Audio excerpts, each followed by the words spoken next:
This is a belt controller update. Here you see the PAC 3000 PLC with an analog input card, a relay output card, a DC input card, and an AC input card. Here's the processor. You can see it's running. You can see all the outputs and inputs are turned off right now. Here's also the touchscreen with some basic views on it. This is kind of a setup screen that you won't normally see. This is the beginnings to a belt screen, and then this is actually like a bypass screen here. And then what you'll see on your computer will actually be, this is kind of the beginnings of a belt control. The way this is all kind of connected is the controller here is connected via Ethernet. It's got an IP address to it. This USB cable here is connected to my laptop for programming purposes, so it's not actually doing any communications, and this green cable is actually a serial cable connecting this controller to this touchscreen via that connector there.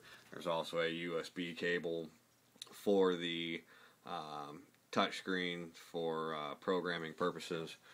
So then this is this program here is written in Visual Basic and is written as a control, much like the sensor control or belt control that you normally use on the Matrix AMS software.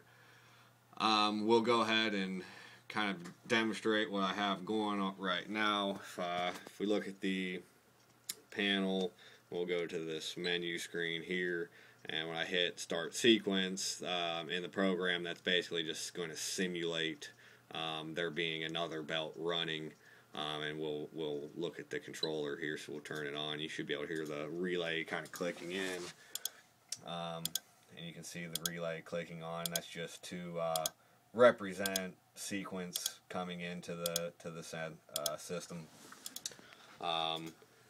And then we can go to the belt screen. Obviously I don't have any of those other inputs hooked up, so this is my basically like bypass screen. So we can see here I've got everything bypass. Everything's not bypassed now, so it's saying you have to, local sensors and field sensors are not operating, but I can turn the bypasses on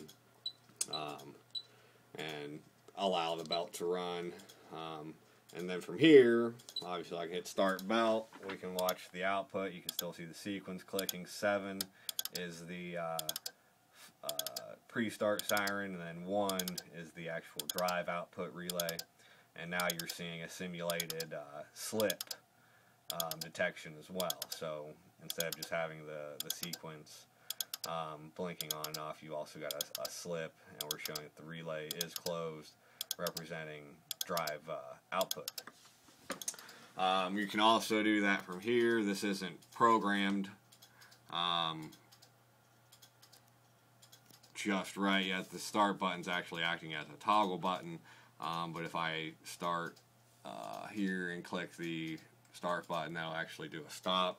You'll see that this will change, and that the drive output is now gone, but we're still seeing the sequence. I'll go ahead and click on, I'll watch the panel, and I will click the start button on the computer, and you'll see the button change here. Again, we have the pre-start starting, and now the drive is engaged. So we've got control over it both at the computer and at the panel. That's done through some DataWorks software that comes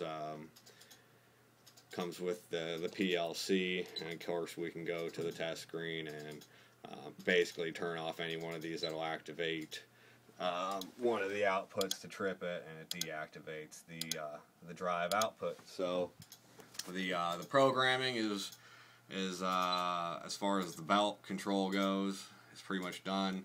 The big thing is getting like this DataWorks monitor here. You can see it's monitoring just the one PLC. You can watch the data coming in on it. Next step would be to make sure this works with multiple PLCs. Obviously, finish programming. You can see all the different information that's going to be displayed on here, and that will also mimic what will be displayed on the panel as well, and also providing functionality for the function buttons,